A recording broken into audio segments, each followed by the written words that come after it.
Saya harus mengatakan istilah ini sudah bukan original lagi kalau di NLP Nusantara, tetapi kandungan ilmunya saya yakini tidak jauh berbeda. Jadi pengalaman panjang saya dalam 10 tahun ini insya Allah akan bisa mensarikan dan menerjemahkan istilah-istilah yang sulit menjadi istilah-istilah yang mudah dimengerti. Maka saya sebut NLP Nusantara. Ya, kemudian kita juga akan membahas metaphoric intervention.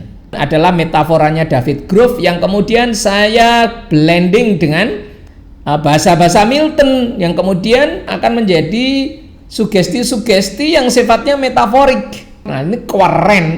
Makanya saya menyebutnya adalah metaphoric intervention. Ini juga membedakan NLP Nusantara dengan NLP yang lain.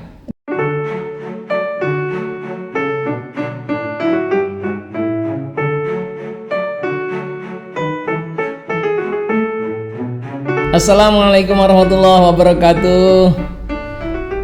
Selamat berjumpa lagi kepada sahabat-sahabat peserta training online NLP Nusantara di 3 negara, baik dari Indonesia, Malaysia, dan Singapura. Ya, saudara-saudara tahu bahwa training NLP sangat mahal. Yang termurah dan berkualitas, sahabat-sahabat ya, itu minimal 3,5 juta. Minimal bisa sampai 15 juta. Dan training ini saya berikan jaminan materi yang akan saya deliver adalah setaraf dengan itu meskipun tidak bersertifikat. Nanti kalau mau bersertifikat ya ada biayanya, tapi kalau sahabat-sahabat hanya butuh ilmunya saja, training kita ini tidak kalah dengan yang harganya 3,5 juta rupiah. Kita beri nama trainingnya NLP Nusantara. Kenapa? Sejak saya belajar NLP dan mengajarkannya, saya belajar NLP dari tahun 2008 dan mengajarkannya mulai tahun 2011. Jadi saya mengajarkan NLP sudah 10 tahun. Itu dengan istilah-istilah NLP itu saya masih gundah. Istilahnya itu sulit dan rumit. Saya tidak tahu mengapa itu ya. Pak Bandler dan Pak Grinder, orang Amerika, ini adalah penemunya yang merumuskan NLP. Ini mengapa istilahnya sulit-sulit. Tak kasih contoh ya. Di dalam bahasa sehari-hari itu ada istilah emotion, emosi. Tetapi di dalam NLP itu adalah istilah state yang tidak jauh berbeda maknanya. Kenapa diganti state begitu? Meskipun terjemahan emosi memang tidak persis sama dengan state. Seperti map. Map itu saya sebetulnya lebih suka menyebut perception, persepsi. Seperti itulah kira-kira ya. Tentu saja ini debatable, tentu saja. Saya sudah tahu ini debatable. Oleh karena itu saya menyampaikan permohonan maaf kepada para pakar NLP. Saya izin menggunakan istilah-istilah yang lebih sederhana dalam rangka untuk memudahkan. Praktek NLP ini bisa dilakukan oleh banyak orang dengan lebih mudah, ramah logika. Meskipun mungkin ada pergeseran makna, ya potensi itu ada. Nah nanti kalau teman-teman sudah pada pandai ya silakan aja sertifikasi di genre-genre atau tempat-tempat sertifikasi yang standarnya masih benar-benar original. Saya harus mengatakan istilah ini sudah bukan original lagi kalau di NLP Nusantara. Tetapi kandungan ilmunya saya yakini tidak jauh berbeda ya. Nah inilah mengapa maka saya beri nama NLP Nusantara. Yang pertama adalah untuk memudahkan pemahaman bagi awam gitu ya. Beberapa kata mungkin tidak bisa diterjemahkan dalam bahasa Indonesia, tetapi yang bisa saya terjemahkan menjadi bahasa Indonesia akan saya terjemahkan. Yang tidak bisa diterjemahkan mungkin masih tetap bahasa Inggris, tetapi yang ramah, nalar gitu. Tapi yang ramah nalar itu maksudnya yang mudah dinalar gitu ya. Saya kira itu ya. Jadi pengalaman panjang saya dalam 10 tahun ini insya Allah akan bisa mensarikan dan menerjemahkan istilah-istilah yang sulit menjadi istilah-istilah yang mudah dimengerti. Maka saya sebut NLP Nusantara. Satu itu. Yang kedua, NLP Nusantara juga menonjolkan bahwa apa yang ada di dalam pengetahuan NLP ini tidak perlu dihafalkan, Anda pahami saja, laksanakan. Pahami, lakukan dalam kehidupan. Itu ditonjolkan, prakteknya yang ditonjolkan. Meskipun saya nanti pasti banyak cerita tentang teori tentu, karena NLP ini teorinya memang banyak. Tetapi teori NLP ini hendaknya segera bisa dipraktekkan, tidak hanya sekedar dihafalkan, ya. Tidak hanya sekedar dihafalkan, tapi praktek, dipahami dan dipraktekkan. Dua itu saya kira ya ciri NLP Nusantara. Yang pertama menggunakan istilah-istilah yang lebih membumi, yang ramah akal. Terus yang kedua adalah kita utamakan praktek, ya. Apa yang saya sampaikan hendaknya bisa segera dipraktekkan.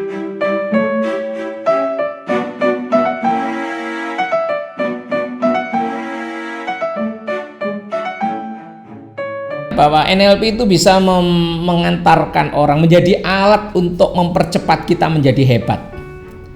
Yang harusnya butuh waktu 10 tahun mungkin cukup butuh waktu 2 tahun dengan NLP. Yang harusnya butuh waktu 1 tahun mungkin hanya butuh waktu sebulan dengan menggunakan NLP, ya. Jadi tidak perlu panjang-panjang. Itulah manfaatnya kita mengelola untuk menjadi hebat. Yang kedua adalah menjadi hebat itu bisa dikelola bertujuan untuk agar perilaku kita ini lebih efektif. Efektif untuk apa? Untuk mencapai tujuan. Jadi kalau kita punya tujuan itu, tujuannya itu kena. Nah, apa yang akan kita bahas sahabat-sahabat adalah ada beberapa poin ya. Yang pertama introduction yang terdiri dari paradigma NLP, NLP Pilar, NLP Communication Model. Kemudian pada chapter yang kedua adalah edit submodality. Nah ini alhamdulillah wa syukurillah saya itu kepakarannya memang di edit submodality. Ya, kemudian kita juga akan membahas metaphoric intervention. Apa itu metaphoric intervention? Adalah metaforanya David Grove yang kemudian saya blending dengan bahasa-bahasa Milton yang kemudian metafora dari David Grove Clean Language dengan Milton model, bahasa Milton model akan menjadi sugesti-sugesti yang sifatnya metaforik. Ya, sugesti tapi sifatnya metaforik. Nah, ini keren. Makanya saya menyebutnya adalah metaphoric intervention. Ini juga membedakan NLP Nusantara dengan NLP yang lain. Ya, jadi NLP terus berkembang ya sahabat-sahabat ya. Terus berkembang ya. Termasuk ini metaphoric intervention. Dan saya punya teknik baru lagi yang saya rumuskan dan sekarang sudah dipakai di 3 negara, namanya adalah creative trauma cleansing. Membersihkan trauma secara kreatif. Ya, itu alhamdulillah itu sudah dipatenkan, kemudian sudah diriset oleh Dr. Umi di Perlis University. Moga-moga nanti ya banyak riset-riset berikutnya. Yang keempat kita akan membahas tentang komunikasi efektif ya, atau di sini saya sebut sebagai undenied speaking, berbicara yang tidak mungkin ditolak ya, yang tidak bisa ditolak, undenied speaking. Sebenarnya isinya adalah Milton model. Building rapport dan Milton model, ya, pacing leading dan Milton model. Ya ini NLP banget. Semuanya ini yang saya sampaikan NLP, makanya namanya juga NLP juga. Lalu nanti saya tambahkan, insya Allah ya, moga-moga banyak kesempatan teknik-teknik ya seperti anchoring, modeling, future pacing, framing dan reframing. Istilahnya masih bahasa Inggris, tapi jangan khawatir, nanti akan saya jelaskan dengan gamblang. Dengan menggunakan bahasa-bahasa yang lebih membumi. Ini beberapa masih istilah-istilah asli ya, masih istilah-istilah asli.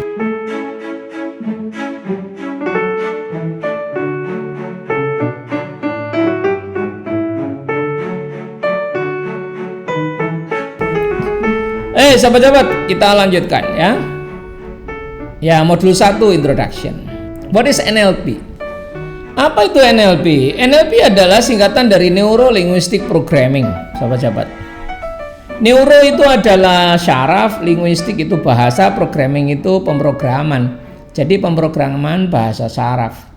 Pemrograman dengan menggunakan pikiran dan perasaan untuk melahirkan perilaku-perilaku baru yang lebih efektif. Nah, kira-kira begitulah. Jadi pemrograman perilaku baru. Tujuannya apa? Agar kita punya perilaku yang kemudian menghasilkan efektivitas yang lebih besar. Contohnya orang rajin dengan orang malas kan beda. Tapi nanti pada saat sudah rumit, tidak hanya sekedar rajin dan malas, tetapi juga apakah dia itu pandai mengendalikan emosi apa tidak, apakah dia itu gigih apa bosenan. Nah, yang begitu-begitu kan ini membuat hasil itu berbeda. Bagaimana dia memaknai sesuatu, bahwa peristiwa yang sama bisa dimaknai berbeda. Orang yang perilakunya bagus itu memaknai peristiwa itu menjadi sesuatu yang produktif. Orang yang perilakunya jelek memaknai peristiwa itu menjadi down, menjadi tidak produktif. Nah, itu kan perbedaan itulah yang nanti akan membuat kita itu berbeda, yang sudah belajar NLP dengan yang belum. Maka salah satu definisi NLP juga, NLP adalah mempelajari perbedaan yang membuat perbedaan. Nah, begitu. NLP itu mempelajari perbedaan antara dua orang yang membuat dua orang itu berbeda. Apa itu? Ya perilaku. Jadi NLP itu mempelajari perilaku. Mengapa dua orang ini bisa berbeda? Karena perilakunya berbeda. Nah, NLP itu mempelajari tentang itu. Apa sih bedanya sebenarnya orang ini dengan orang ini? Oh, ternyata di sininya. Nah, itulah NLP ya, sahabat-sahabat ya. NLP adalah ilmu tentang mengubah perilaku menjadi hebat dan ilmu tentang komunikasi efektif. Iya. Bagaimana caranya kita mengubah perilaku supaya perilaku kita hebat, supaya perilaku kita ini hebat dan kemudian hasilnya juga menjadi hebat. Nah, itu dipelajari dengan NLP. Dan NLP ini teknis ya, sahabat-sahabat ya. Teknis perilaku, bukan nilai, bukan value. Karena NLP ini alat. Jadi NLP ini pisau tajam yang akan bisa Anda pakai untuk nyembelih kerbau, atau pisau tajam yang bisa Anda pakai untuk melukai orang. Nyembelih sapi atau melukai orang. Nyembelih sapi dapat pahala, melukai orang dosa. Itu NLP. Makanya orang yang sudah belajar NLP mesti orang yang semakin bijak, karena mempunyai tanggung jawab pegang senjata ini, senjata tajam. NLP ini senjata tajam. Ya, jadi harus punya tanggung jawab. Oke. Nah, berikutnya pembahasan kita adalah banyak orang yang merasa tidak mampu, padahal sebenarnya hanya mental block belaka. Jadi mereka merasa tidak mampu, tetapi kenyataan yang sesungguhnya bukan demikian. Nah, mental block ini juga mudah dibersihkan dengan NLP. Kemudian hasil yang hebat merupakan produk dari perilaku hebat, produk dari emosi yang hebat, dan produk dari meaning atau persepsi yang hebat. Karena itu, jika ingin hasil yang hebat, maka rencanakanlah perilaku hebat. Ini juga dipelajari di dalam NLP. Lalu, jika ada orang yang dapat melakukan sesuatu dengan hebat, maka itu berarti bisa dipelajari dan dicontoh oleh orang lain untuk bisa menjadi hebat seperti dia. Nah, metode mencontoh ini juga dipelajari di dalam NLP. Kemudian yang dipelajari di dalam NLP berikutnya adalah komunikasi efektif. Sahabat-sahabat, sukses selalu membutuhkan dukungan orang lain, selalu. Nggak ada sukses sendirian. Dan kunci untuk mendapatkan dukungan orang lain adalah sukses komunikasi. Oleh karena itu, betapa pentingnya komunikasi efektif. Yang sales bisa menjadi lebih banyak omset, yang manajer menjadi lebih efektif, yang leader menjadi lebih powerful, bisa lebih banyak dukungan dari anak buah, yang staff menjadi lebih impresif atau lebih menarik sehingga cepat mendapatkan jabatan, yang orang tua, suami, istri menjadi lebih dicintai anak-anaknya. Banyak kegagalan komunikasi bukan karena niat yang buruk, tetapi karena tidak bisa memahami orang lain, tidak pandai mendengarkan. Kemudian berbicara yang meyakinkan, ditambah trust yang cukup dari pendengar, dan dilengkapi dengan language pattern atau pemilihan kata-kata dan susunan yang tepat adalah 3 tips untuk berbicara yang tidak mungkin ditolak. Kira-kira itu nanti yang akan kita bicarakan.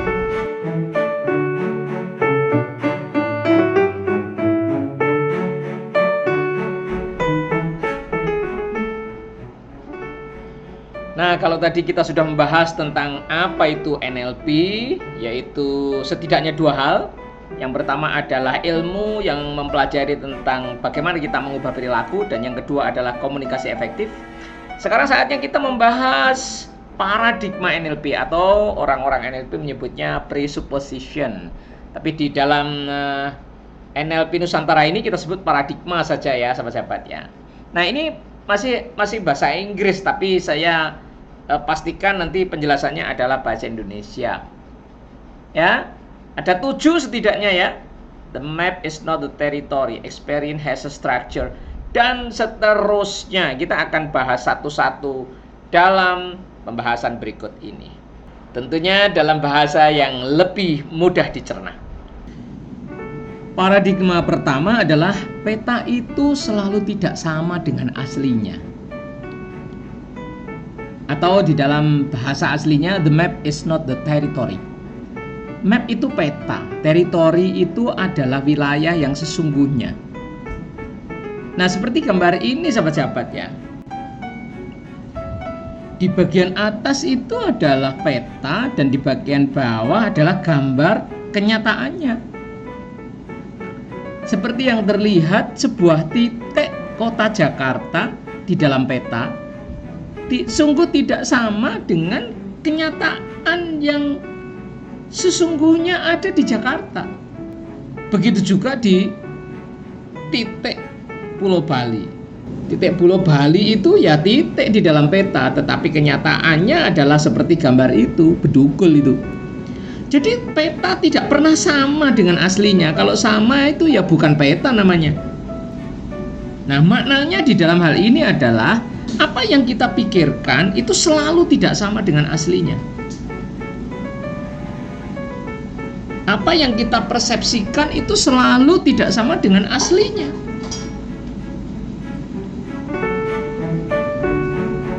Mengapa demikian? Karena apa yang kita pikirkan itu sesuai dengan interpretasi dari latar belakang hidup kita, sesuai dengan dari mana kita memandangnya, sesuai dengan referensi dari yang kita miliki. Itu tentu menjadi tidak sama dengan aslinya. Oleh karena itu, kejadian satu itu ketika diamati atau dialami oleh 2 orang pasti memiliki pengalaman yang berbeda, pasti memiliki interpretasi yang berbeda, pasti memiliki memori yang berbeda, pasti memiliki persepsi yang berbeda. Karena itu persepsi tidak pernah sama dengan aslinya. Jadi apa pelajarannya kalau Anda menganggap orang itu cantik, belum tentu cantik menurut orang lain. Kalau Anda itu, menurut Anda dia itu baik hati, belum tentu dia sebaik apa yang Anda pikirkan. Kalau menurut Anda dia itu adalah orang galak, belum tentu dia itu seperti yang Anda pikirkan. Kalau menurut Anda dia itu adalah jahat, belum tentu dia itu seperti yang Anda pikirkan. Pemandangan kita itu sangat relatif, tergantung dari mana Anda melihatnya, dari sudut mana Anda melihatnya, dengan referensi apa Anda menilai baik atau buruk, dengan ukuran apa Anda melihat baik atau buruk. Ya, salju itu di Indonesia indah banget salju itu, tapi tidak indah di mata orang bule, belum tentu indah. Orang bule lebih suka melihat matahari. Nah, ini kan nisbi banget. Dengan ukuran apa kita melihat indah? Jadi persepsi indah dan tidak indah itu hanya persepsi belaka. Indah, cantik, ganteng, hebat itu belum tentu semua itu. Ya, baik hati, jahat belum tentu. Dia benci, dia cinta, belum tentu. Semuanya belum tentu. Oleh karena itu jangan terlalu mendewakan pikiran. Jangan terlalu mengandalkan persepsi. Jadi bagaimana? Check and recheck. Hargai pendapat orang karena belum tentu pendapatmu benar. Begitu loh. Ini memberikan kesadaran kepada kita untuk menghargai pendapat orang lain. Pendapat orang lain yang menurutmu salah belum tentu salah. Pendapatmu yang menurutmu paling benar belum tentu benar. The map is not the territory. Peta itu pasti bukan yang sesungguhnya. Nah, ini luar biasa kalau orang ini bisa menyadari paradigma ini. Orang bisa saling menghargai satu sama lain, tidak asal pokoknya enggak begitu. Ya, saya kira ini paradigma yang luar biasa. Luar biasa. Silakan sahabat-sahabat diskusi ya. Ini sudah masuk di materi penting. Ya, didiskusikan di grup ini. Pasti menarik ini, ya. Oke. Coba perhatikan ini gambar apa. Nah, silakan. Pasti berbeda-beda ini. Ya, ada yang sama, ada yang beda. Artinya ini bisa dilihat dari beberapa sisi dan bisa dua-duanya benar. Nah, sekarang ini gambar apa? Ya, coba perhatikan ini gambar apa? Nah, coba sekarang perhatikan. Ini orang berdoa, orang bertengkar, atau orang sedang apa? Untuk gambar yang sama saja bisa beda pendapat. Ya, tergantung dari mana kita memandang, tergantung apa yang ada di otak kita, begitu. Beda latar belakang otak, beda persepsi. Nah, apa yang ada di dalam otak kita, kemudian kita pakai untuk membaca itu, maka apa yang Anda masukkan berdasarkan pengalaman masa lalu kita, itu disebut persepsi atau map. Maka map pasti tidak sama dengan aslinya. Dan bisa jadi orang yang berbeda itu dua-duanya benar atau dua-duanya salah, bisa jadi. Maka jangan otot-ototan rebutan pasti aku yang benar, belum tentu. Bisa jadi apa yang kamu anggap benar itu ya ada salahnya, dan bisa jadi apa yang kamu anggap dia salah itu ya ada benarnya. The map is not the territory. Ya, Anda perlu cek and recheck yang lebih banyak ya untuk meyakini inilah yang paling optimum. Tapi itu pun nanti di belakang hari bisa jadi berubah. Nggak tahu kita sudah ngotot itu, lah tahu-tahu hasilnya begitu. Nah itu kan ya tidak produktif ya, itu tidak produktif. Ya, persepsi selalu tidak sama dengan aslinya, selalu tidak sama. Wong peta itu hanya titik, aslinya itu adalah kota gitu ya, atau pulau, padahal di situ hanya titik atau hanya bulatan kecil. Ya pasti tidak sama. Otak kita juga begitu, karena otak kita ada filter-filternya yang membuat tidak sama. Nanti dijelaskan di belakang mengapa the map is not the territory, mengapa persepsi itu selalu tidak sama dengan aslinya. Di belakang akan kita pelajari. Berikutnya, paradigma berikutnya adalah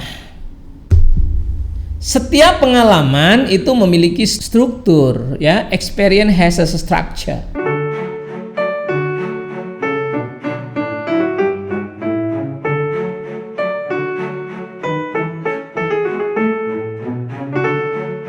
Pengalaman kita ini kan dibentuk oleh gambar, suara, sentuhan, bau, dan rasa. Betul nggak? Ada nggak yang lain? Bagaimana kita mencatat pengalaman? Ya hanya dengan 5 indera itu. Kita tangkap pengalaman kita ini, kita tangkap, kemudian kita masukkan ke dalam pikiran, ya kita olah jadi persepsi. Nanti persepsi itu disimpan di dalam memori. Bentuknya apa? Bentuknya gambar. Gambar itu bisa gambar berhenti, bisa gambar bergerak atau video. Gambar foto atau video. Gambar mati atau gambar bergerak. Bisa suara, apapun itu, mau kereta api, mau istrimu, mau suamimu, mau anakmu, itu selalu Anda tangkap dengan gambar. Kalau nggak gambar, ya suara, ada suaranya. Terus kemudian menyentuh dirimu. Ya, sentuhan itu termasuk di dalamnya adalah berat dan ringan, itu termasuk licin dan kesat. Ya, licin dan keset sama licin. Kasar sama halus termasuk. Terus bau manis, bau anyir, bau wangi, bau macam-macam bau. Lalu taste, rasa di pengecap. Itu yang kita pakai untuk nangkep pengalaman kita.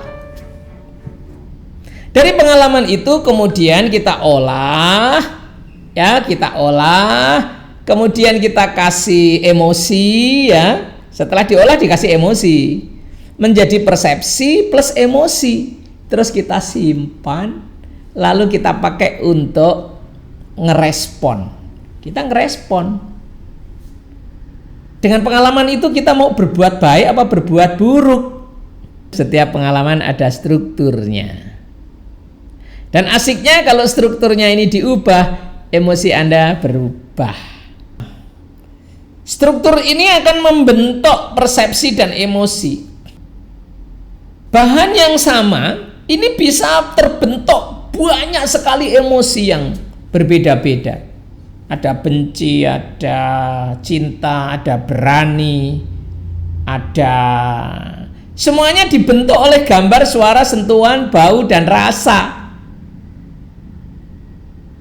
Jadi kebencianmu, kecintaanmu,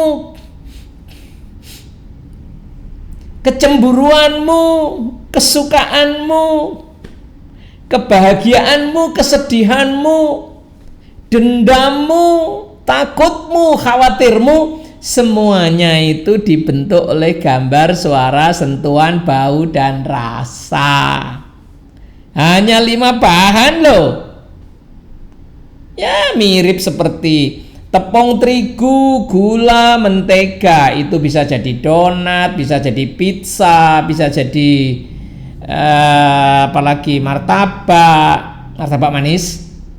Bisa jadi roti goreng, bisa jadi mie, ya dengan bahan yang sama. Itu bisa berbeda-beda. Sama ini juga begitu, hanya dengan 5 bahan, gambar, suara, sentuhan, bau, dan rasa, bisa membentuk emosi yang beragam. Dan asiknya apabila porsi dari masing-masing itu diubah, bentuknya diubah, strukturnya diubah, maka emosimu juga berubah. Ini dahsyat, sungguh dahsyat. Saya belajar ini dalam ini tentang hal ini, dan alhamdulillah dengan pemahaman ini juga saya menemukan ilmu yang namanya CTC, Creative Trauma Cleansing, yang sudah terkenal di 3 negara, sahabat-sahabat. Dan saya menemukan CTC itu bukan wangsit, itu melalui pendalaman dan pemahaman, itu bukan ngimpi, bukan. Alhamdulillah, ini semua hadza min fadli Rabbi, ini semua dari Allah Subhanahu wa taala. Ini amanah yang memang harus saya tunaikan, saya sampaikan kepada teman-teman. Ya, segala macam emosi kita itu ternyata dihasilkan oleh struktur dari pengalaman kita ini, yang hanya terdiri dari 5 bahan: gambar, suara, sentuhan, bau, dan rasa, dengan pembentukan struktur yang khas yang berbeda-beda, dan akan menghasilkan emosi yang berbeda-beda. Setiap orang menghadapi peristiwa yang sama, strukturnya bisa berbeda. Karena strukturnya berbeda, emosinya berbeda. Karena emosinya berbeda, maka responnya berbeda. Bagaimana dia ngerespon peristiwa itu? Ini kan peristiwa, pengalaman kemudian disimpan, ditangkap, pengalaman ditangkap, kemudian diproses, lalu direspon atau disimpan, direspon dan disimpan. Nah, kalau strukturnya berubah, strukturnya beda atau berubah, maka responnya juga beda atau berubah. Nah, struktur yang sudah melekat ini akan membuat karakter, yaitu respon dari peristiwa secara khas. Pemarah itu mempunyai struktur yang khas. Pemalu itu mempunyai struktur yang khas. Jadi di dalam itu ada program yang strukturnya itu khas, sehingga dia bisa menjadi pemarah, dia bisa menjadi pemalu, dia bisa menjadi pemberani, dia bisa menjadi orang yang ngomongannya kasar, ya. Itu karena ada struktur yang khas, dan struktur itu kalau diubah saja maka dia berubah. Itu loh hebatnya, sehingga ngubah perilaku itu begitu cepat, sangat cepat. Sangat cepat merubah perilaku itu. Hitungannya bukan harian, ya, tetapi kalau beruntung ya 30 menit aja kelar itu ngerubah perilaku. Dari pemarah menjadi tidak. Ini kan hebat sekali itu. Dari yang ngomongannya biasanya kebun binatang menjadi tidak. Ini dahsyat ini. Ini luar biasa ini. Nah, oke sahabat, sampai di sini dulu ya. Kita baru 2. Satu adalah the map is not the territory. Persepsi selalu tidak sama dengan aslinya. Jadi ajak ngotot kalau punya persepsi belum tentu benar. Yang kedua adalah bahwa pengalaman kita ini terbentuk persepsi, ya, dan persepsi kita ini tersusun oleh gambar, suara, sentuhan, bau, dan rasa. Dan persepsi itu tertempel di situ emosi setelah dimaknai, di meaning. Nah, emosi itu bisa berubah kalau susunan gambar, suara, sentuhan, bau, dan rasa diubah. Bagaimana cara mengubahnya? Nanti di edit submodality, ya. Ikuti selalu kelas ini, jangan sampai ketinggalan. Ini super keren, ya. Ilmu mahal, dan kalau Anda bisa menguasainya luar biasa. Dan untuk menguasainya tidak sulit karena Anda bisa langsung konsultasi dengan saya kapanpun di grup, ya. Saya tidak tahu apakah ini kita akan terus cara seperti ini ataukah nanti sesekali kita kumpulkan di Zoom meeting. Ya, ini pesertanya sudah 700 lebih. Saya yakin ini bisa mencapai 2000 ini pesertanya di grup ini, dan bahkan mungkin bisa lebih. Ya, jangan khawatir teman-teman. Nanti saya akan layani bagaimana caranya kita bisa ketemu untuk latihan. Ya, ini diskusikan dulu, praktekkan, diskusikan, praktekkan, hasil prakteknya diskusi lagi sama saya. Nah, ini akan menjadi pembelajaran yang luar biasa. Ya, ini akan menjadi kelas NLP terbesar di Indonesia, bahkan mungkin di ASEAN. Nah, kalau pesertanya 2000 kan sekali kelas ini langsung menjadi kelas yang terbesar.